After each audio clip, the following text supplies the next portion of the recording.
যিকেইজন আমাৰ সদস্য, যিকেইজন আমাৰ ধৰি লওক ৱাৰ্ড মেম্বাৰ, কাউন্সিলাৰ যিকেইজন আছে, তেওঁলোকৰ অকণমান মানে প্ৰতিটো শিক্ষাদানৰ কিছুমান কথা আছে, বহুত কথা আছে তেওঁলোকৰ। আৰু গ্ৰাম্য অঞ্চলত তেওঁলোকে ছ'চিয়েলিজিম পৰিত্যাগ হ'ব লাগিব।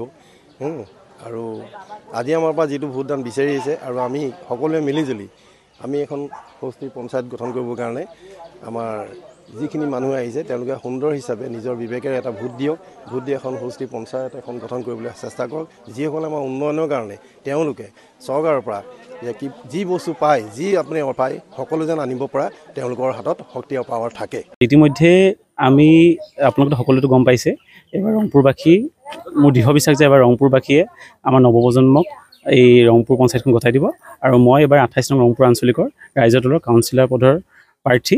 আৰু আজিতো আমাৰতো পৰীক্ষা দিন, আৰু আমিতো দৃঢ় বিশ্বাস যে 11 তাৰিখে আমি এটা ভাল ফলাফল পাম।